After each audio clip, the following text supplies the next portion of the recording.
The cage isn't safe anymore. The Zarn Dominion had always believed humans were weak, soft creatures who only survived by luck and tools, but today they were going to learn a lesson they would never forget inside Cell Block 9 of the Zarn military. Prison 12 humans sat quietly behind thick red glass walls, each cell sealed with energy locks.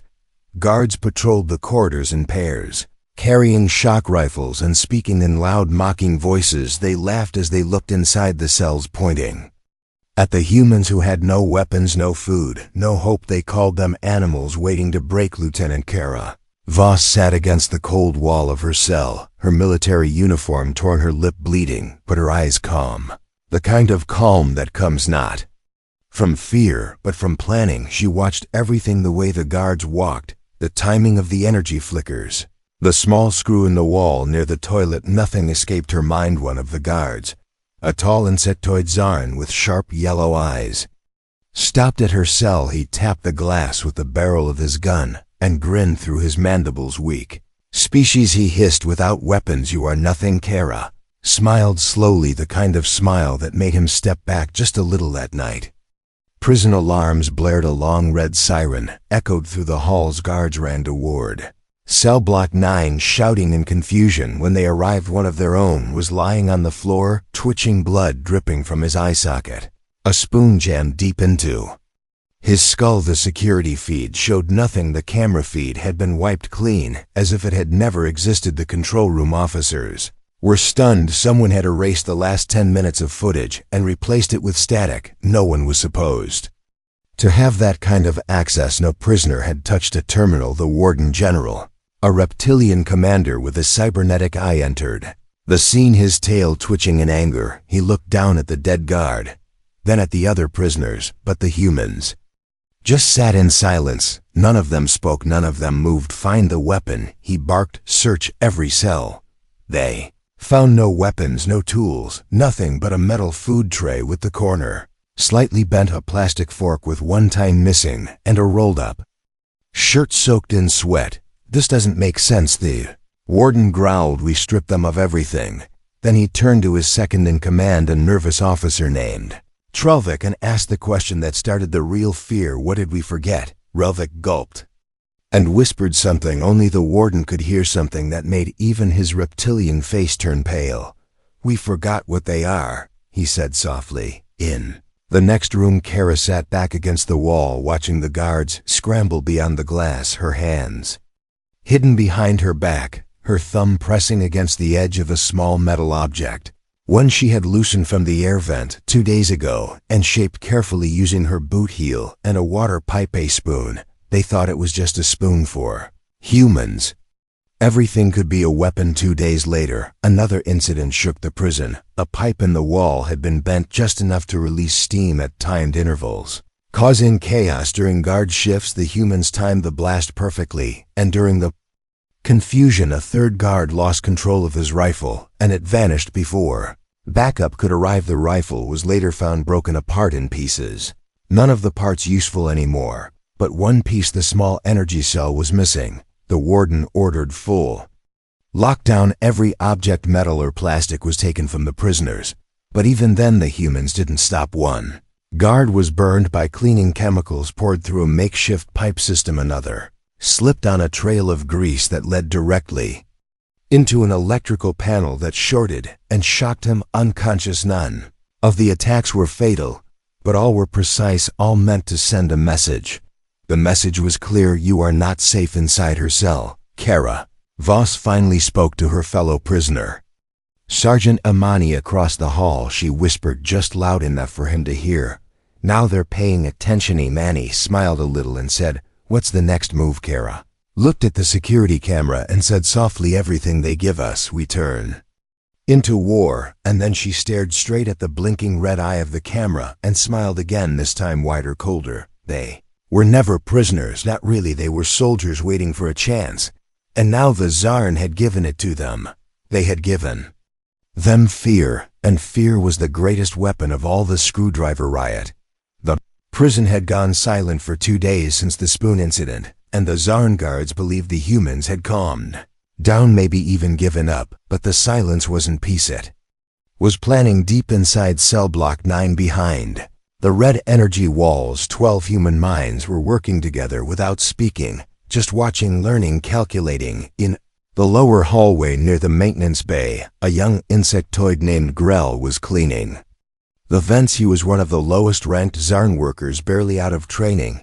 He dragged a crate of tools across the floor and stopped near the vent to check the airflow. He had no reason to be afraid. The humans were locked up far above him, and his job was simple: finish his route, log the repair, and return to the break room for nutrient fluid. He made one mistake. He left the tool crate open and walked away for just 20 minutes. When he returned, the screwdriver was gone upstairs. At that very moment, something else was happening. The humans had begun tapping code through their walls and floors. The sound was so soft, no guard would notice. It was the old human way of speaking in prison's tap language, and Karavas was fluent in it. Each prisoner shared a piece of the plan. Each one had a role. That night during food distribution, when the guards slid trays through the small panel, something changed. The third guard screamed. Suddenly his wrist pulled into the gap, blood splashing on the floor before the others could react. The doors of cell block 9 opened, not all at once, but in a pattern. First cell 2, then cell 4, then 6, just enough to confuse the guards, just enough to start. Karavas stepped into the hallway, holding nothing but a folded shirt in one hand and in the other the missing screwdriver wrapped in cloth. Before the nearest guard could aim, she moved fast, driving the tool into the side of his leg, then spinning behind him using his own weapon to knock down the second. Sergeant Imani and Corporal Hale followed her moves perfectly. They didn't need orders. They knew the rhythm of human combat, built from 100 drills on Earth and a dozen battlefields far from home. They took the fight to the aliens with forks, belts, shoes, and fists. They didn't hesitate, because humans never did. Not when the war had already started. A siren screamed again, but it was already too late by the time backup arrived. The control panel had been smashed. The surveillance camera wires cut, the air vents jammed with metal scraps from bed frames, and the hallway filled with smoke from a burning tray soaked in chemicals. Zarn were in chaos. They had trained for rebel uprisings and pirate invasions, but they were never trained to face unarmed humans who could build a battlefield from broken chairs and leftover food trays. The riot lasted only 12 minutes, but when it ended, 3 guards were injured, one seriously. The screwdriver had broken off in his shoulder. Even worse, the humans had not escaped. They had returned to their cells, sat down, and waited calmly, as if nothing had happened. This act of defiance terrified the warden more than the violence itself, because it meant the humans weren't just acting out, they were controlling everything, even the aftermath. In the command chamber, the warden slammed his fist into the console and shouted that every screw, every piece of plastic, every tool be removed from their section. He screamed that the humans were not prisoners. They were viruses, intelligent, dangerous, spreading through his perfect system like fire through dry leaves. One of the engineers looked at him, pale and shaking, and said in a low voice, "They had no weapons, sir. They used trash." Karavas was watching everything from her cell again, her eyes swollen from the riot, but her spirit burning brighter than ever. She sat cross-legged, breathing slowly, already planning the next move. Weapons were never about steel or energy or bullets. Weapons were anything with weight or sharpness or even emotion in human hands. Everything had purpose. Everything could be turned into strategy, into chaos, into victory. Even a spoon, even a screwdriver. That day, the warden ordered a new rule: no more human access to cleaning zones, no more maintenance tools left unattended, no plastic, no metal, no cords, not even shoelaces. But inside cell block 9, Kara whispered to Imani, "They still don't understand. We don't need tools, we just need time." And time was the only thing they had. Plenty of. The Zarn thought they had caged animals, but what they had really locked up were survivors, soldiers, thinkers, builders, destroyers. They had locked up humanity, and humanity had decided to escape, using everything they touched, because to humans everything is a weapon: flesh and fire. Warden believed fire would fix everything. He had grown tired of broken cameras, missing tools, and unconscious guards. The humans had become too bold, too clever. Too calm, they were not afraid anymore. And that was the most dangerous thing of all, so he made a new order: burn them out of their holes. Flush them like insects from vents and corners, let them feel heat, let them scream, then they'll remember fear. New weapon was installed in cell block. 9 thermal injectors hidden in the walls and ceiling, designed to release short controlled bursts of plasma fire enough to push prisoners out of hiding without killing them. The warden called it precision pain. But what he didn't know was that pain only sharpened humans. It never broke them. The alarm triggered just past. Midnight vents opened with a hiss, then the first line of fire roared down the narrow shafts. Voss and the others had already moved the day before. They had rerouted parts of the ventilation system using melted plastic tubing and metal scraps, forming a crude pathway toward the fuel storage room.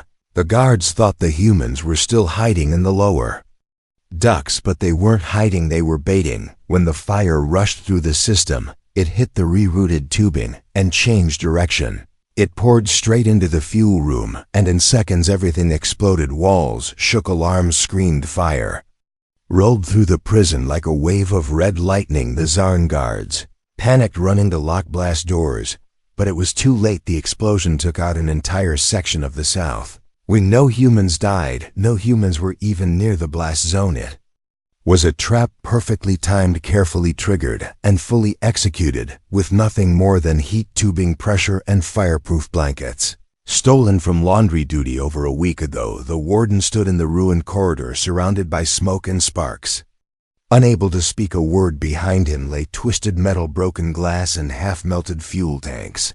He turned to the fire chief, who simply shook his head and said, "They turned our own systems against us, sir. They didn't just survive, they used your plan to burn your prison." Security was raised to maximum lockdown, but even with heavier guard rotations, new scanning drones, and stricter rules, the fear had already spread through the prison, not among the prisoners, but among the staff. Every alien who entered cell block 9 now did so with shaking hands. They avoided eye contact. They refused to speak near the cells. They kept their fingers far from any opening, even the food trays, because the humans had made one thing very clear: they were not trapped. They were preparing. Inside her cell, Kara watched the smoke drift outside. The energy glass, her face lit by the flicker of broken lights. She had burns on her left arm, bandaged with a piece of torn uniform, but her eyes still burned brighter than any fire. She didn't smile this time. She didn't need to. Sergeant Amani leaned against the wall, breathing heavily. He had helped set the final tubing in place before the heat came through, and he knew how close they had all come to death. But that was part of the game. Humans didn't fear danger. They shaped it like clay and made it their tool. Prison doctor, a Zarn medic named Drev, was called to inspect the humans after the explosion, expecting to find injured creatures whimpering in pain.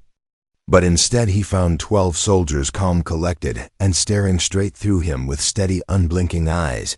He examined Kara's burn and asked her how she had survived the heat. She said, "We've walked through worse than fire." He asked, "What could be worse than fire?" She replied, "War and memory." He didn't ask anything after that. That night back in the command chamber, the warden gathered his officers and told them the truth. No more tricks, no more control, no more belief that these creatures could be handled like any other species. They don't just use tools. They become them if we leave them near flame. They become fire if we give them silence. They become whispers in the dark. If we give them time, they become death. He ordered more changes. All meals to be delivered by drone. No more human access to vents or service shafts. No more loose pipes or open wires. And all guards were to stay at least 2 meters away from cell openings at all times.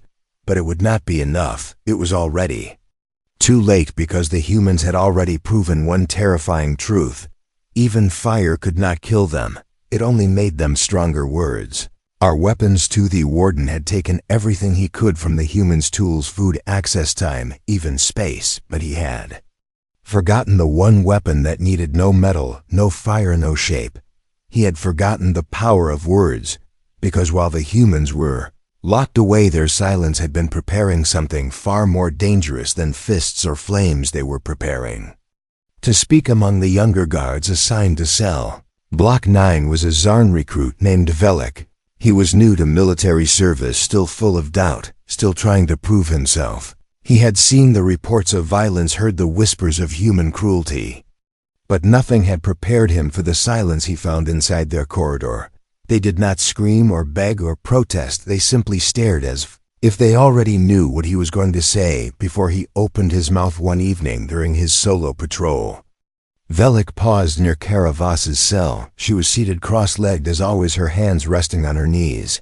Eyes fixed calmly on him, the lights flickered slightly from the damage done during the firebombing, and in that strange dimness she looked more like a monk than a soldier. "Why are you here?" she asked him in a tone so soft it barely carried through the glass. He didn't answer at first, just stared, unsure if it was even legal to speak with a prisoner. But she waited and then asked again.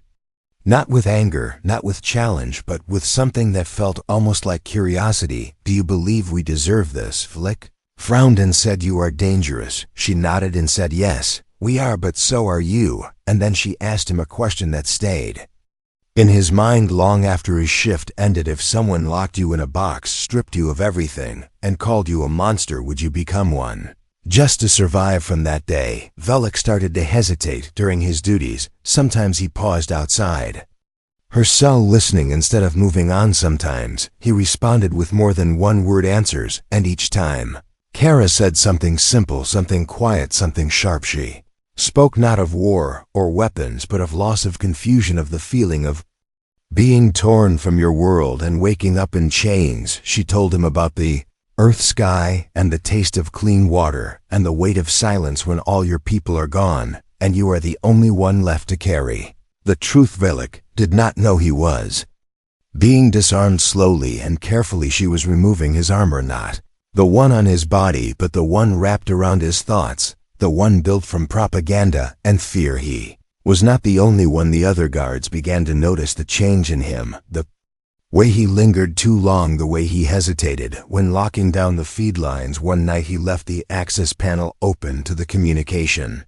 hub. It was only for 20 seconds, but that was enough for Sergeant Amani to slip a wire into place. That wire opened a new channel to the drone control system, a step they would need later when confronted. Velik claimed it was an accident, but the warden saw the pattern. The humans were not just breaking bones, now they were breaking beliefs, and the ones who listened, the ones who softened, they were being turned into weapons too.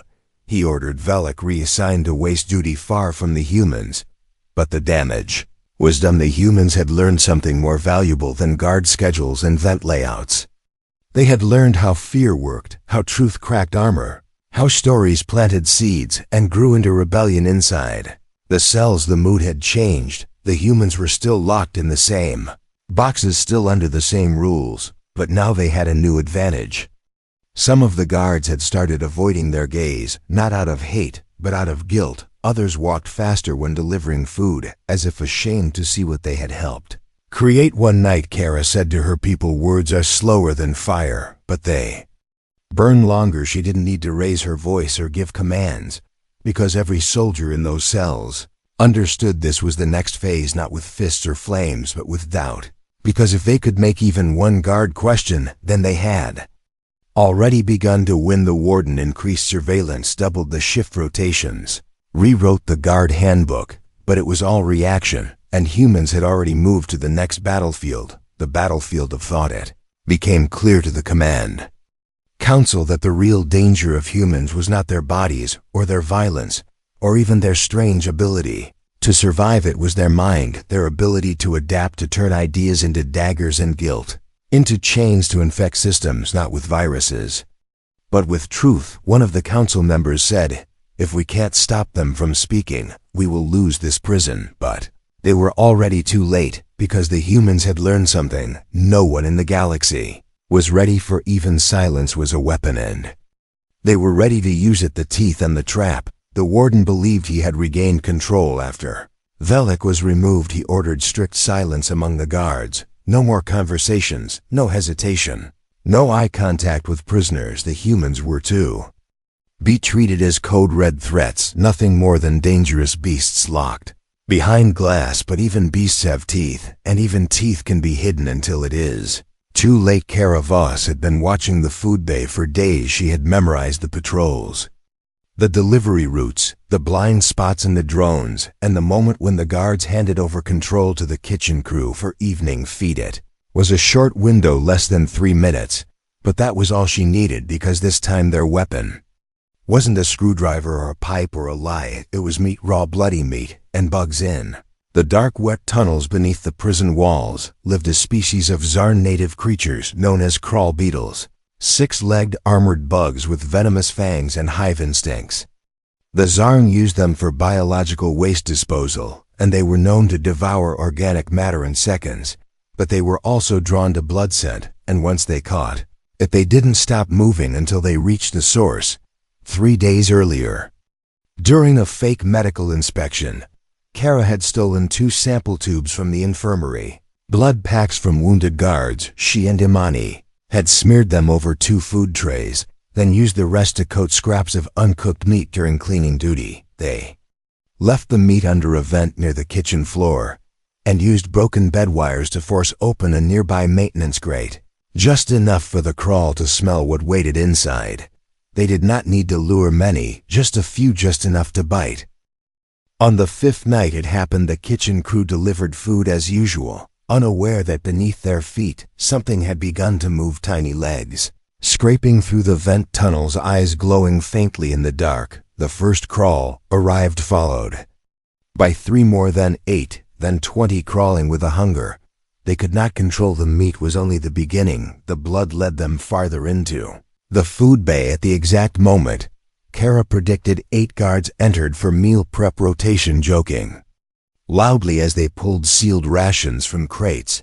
Then silence. 1 screamed, another slipped and fell, 2 fired their stun weapons blindly.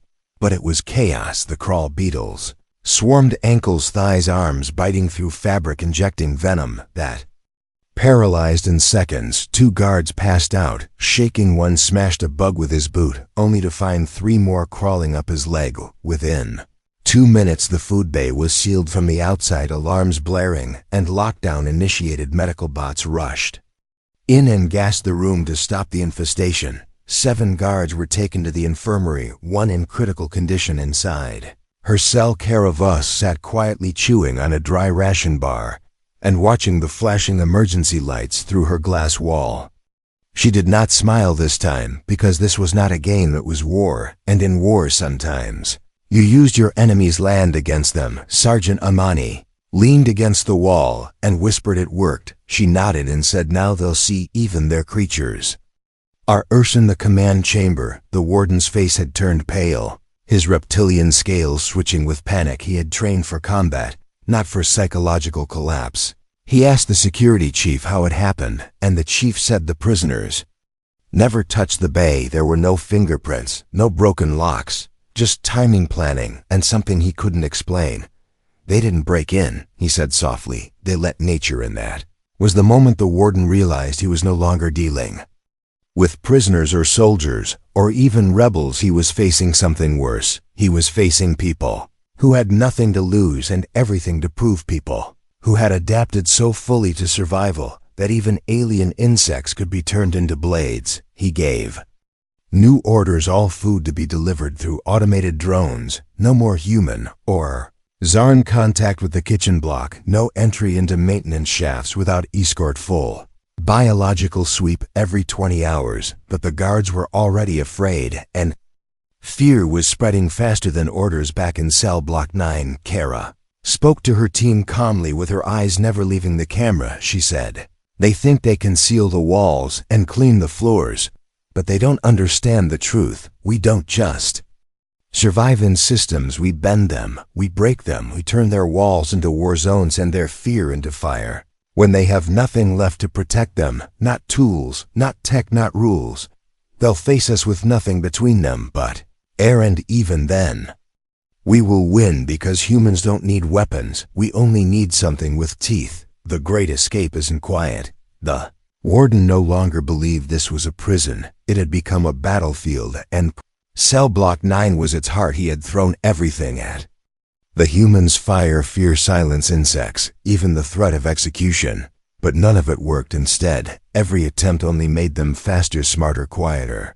They had not just resisted, they had studied him, learned every weakness in the system, every blind spot in his routines, and now they were ready to leave, not as prisoners, but as Firestorm. Kara Voss had been counting every second of every hour ever since they arrived. She knew when the power cores recharged and when the cooling units hummed louder. Due to overheating, she had memorized the distance between the fuel chamber and the backup generator, and most important of all, she knew that on the 7th cycle of each lunar week, the maintenance bots ran their deepest diagnostics and shut down. For exactly 12 minutes, this was the window, and this time they weren't testing the system, they were breaking it. For the past 4 days, the humans had quietly collected scraps of wire from broken drones, peeled insulation from hidden power panels, and stored small amounts of chemical cleaners in sealed food packs. Everything was hidden in plain sight, scattered among their beds, behind air vents, under their shirts, wrapped in fake bandages. The guards scanned their bodies daily but saw nothing, because the humans had learned how to carry danger without showing it. At exactly 0100 hours, the lights dimmed for diagnostics and the entire west corridor dropped to backup power. It was the same moment each week, the same low pulse, and then silence. But this time silence ended with a flash of white light and a sound like thunder. The humans triggered the overload by wiring together the core vents and pumping in heat using coils made from heated trays and current pulled from food. Warm reports: the explosion hit the cooling tanks first, then rolled into the backup core and disabled 2/3 of the prison systems. Smoke filled the main hallway, alarms screamed, fires broke out near the drone docks, and confusion spread like a virus across every level of the prison. The guards scrambled to control the blaze, but had no clear orders. The warden was locked out of the command console, and half of the doors refused to open or close inside. Cell block 9, the energy walls flickered, then shut down, and for the first time in months, the prisoners stood in open space under failing lights. Not one of them hesitated. Kara led the group down the corridor, her team splitting into 3 waves, just like they had planned for weeks. 1 to the ship hangar, 1 to the security chamber, 1 to the drone bay. Sergeant Imani and 2 others fought their way through stunned guards. Using smoke bombs made from laundry starch and cleaning powder, they moved fast, disabling cameras, throwing blackout blankets over sensor pods. One by one, the systems meant to track them went dark, and the walls that once held them in became nothing but smoke and fire. At the hangar bay, 3 humans took control of a scout vessel using command codes Kara had stolen from Velik before his reassignment. They patched into the docking clamps and began override countdowns, while the others rerouted drone signals to attack the main barracks, causing the guards to retreat from the escape zone, not because they were ordered to, but because they believed the prison itself was turning on them. The command chamber, the warden, finally got visual of the escaping humans just as the hangar doors opened. His eyes wide with disbelief, he shouted orders, but no one responded. The guards had gone silent. Communications dead, systems broken. His empire turned into ash, not by machines or bombs, but by bare hands, clever minds, and prisoners who never gave upus. The ship rose through the smoke. Kara Voss looked down at the burning halls and said softly to herself, "We gave them every chance, they gave us none.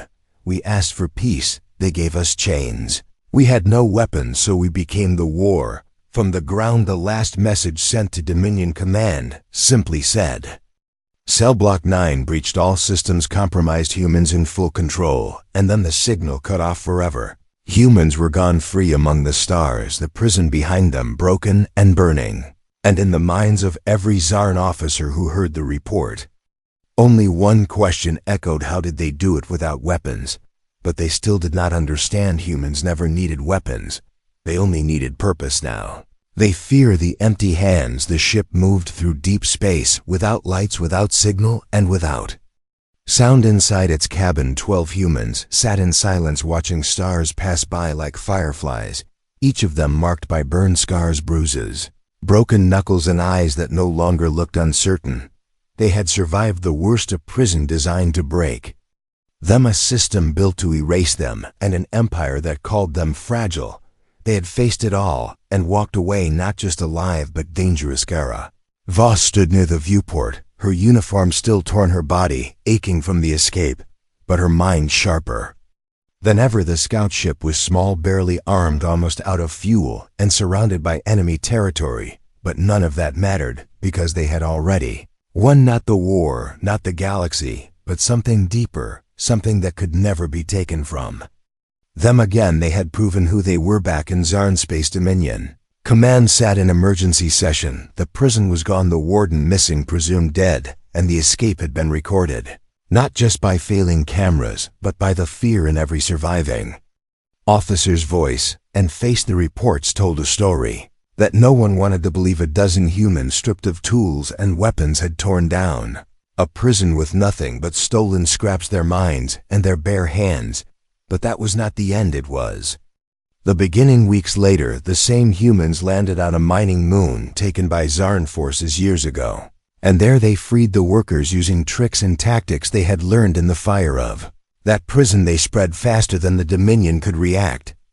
Not with armies, but with whispers. Not with ships, but with sabotage, turning tools into traps, turning systems into chaos. In one report, a Zarn general wrote, "They do not come with guns, they come with empty hands and leave with your world." By the time the Dominion sent war fleets after them, they had already trained others, rebel crews, engineers, broken soldiers from different worlds, who had once been alone, but now followed the human code: survive, adapt, fight back, no matter what, no matter where. Kara Voss became more than a soldier. She became a ghost. A name passed through resistance channels and wanted posters across 10 star systems. The image of her face scratched into prison walls and bunker doors, always with the same message: she was here. She lived, and she fought back. In the deepest part of Dominion space, where no alarms had sounded, yet one station received a transmission, an old one sent in human tongue with no encryption. It said nothing about demands or surrender or threats. It simply said, "We are coming, and we are bringing nothing because we already have everything." Commander laughed when he heard it. Humans with nothing cannot be a threat. But his laughter faded when he learned what happened next. One of his officers vanished, another found a cooling unit sabotaged, another saw a message written in oil on a locker door. It said, "This is how it begins." That night, power failed across the station, and every screen flashed a human face.